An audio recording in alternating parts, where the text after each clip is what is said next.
ne faisait même pas partie des 30 nommés l'an passé.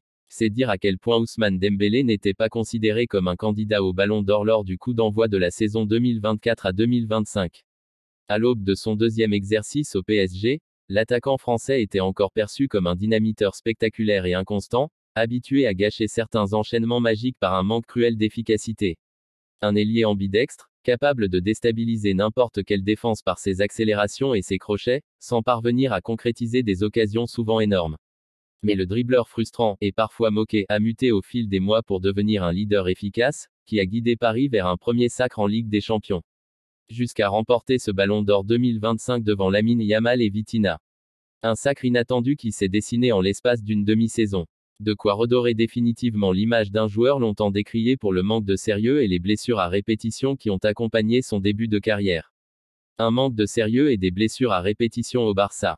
Après avoir crevé l'écran lors de son éclosion précoce au Stade Rennais, où il a été lancé en pro à 18 ans, Dembouz a effectué une pige prometteuse à Dortmund avant de rejoindre le FC Barcelone pour 148 millions d'euros à l'été 2017, dans la foulée du transfert retentissant de Neymar au PSG. Mais son aventure en Catalogne a été particulièrement mouvementée, que ce soit sur le terrain ou en dehors. Entre ses retards à l'entraînement, son manque d'implication et ses longs séjours à l'infirmerie, ses 5 saisons au Barça ont laissé une image globalement décevante, malgré quelques périodes fructueuses et certaines actions mémorables au Camp Nou. Son mariage avec Rima Edbouch en 2021 a permis au natif de Vernon, Eure qui a grandi à Évreux, à une centaine de kilomètres à l'ouest de Paris, d'adopter un rythme de vie plus en adéquation avec son statut de joueur professionnel.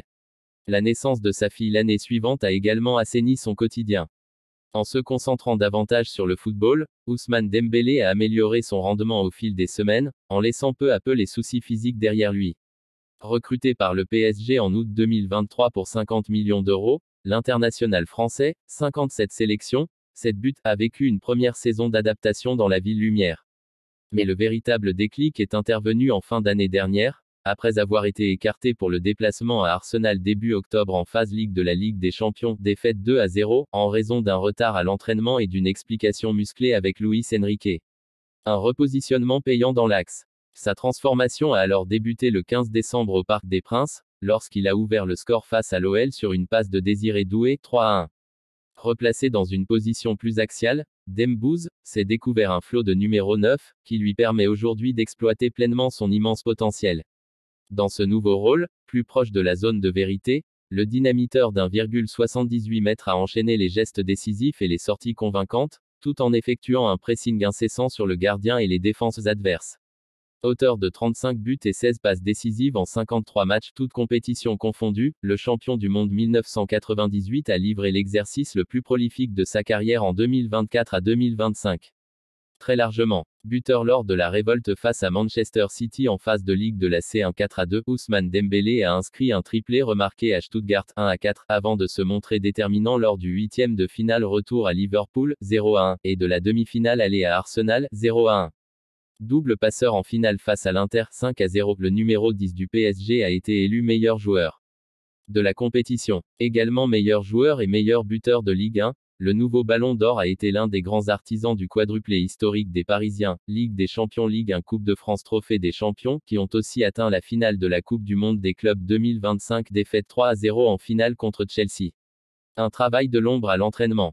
Pour parvenir à un tel rendement, Dembouz a aussi effectué un gros travail dans les Yvelines, en répétant ses gammes en marge de chaque séance au campus de Poissy, avec des exercices spécifiques et les conseils de son analyste vidéo personnel. Une implication quotidienne doublée d'un petit pari entre amis concernant ses statistiques personnelles. À la clé, des Patek et des Rolex, comme l'a révélé l'intéressé en début d'année, après avoir inscrit l'unique but du Trophée des Champions contre Monaco au Qatar, 1-0. Reste à savoir si ce Ballon d'Or 2025 va lui permettre d'étoffer un peu plus sa collection de montres de luxe.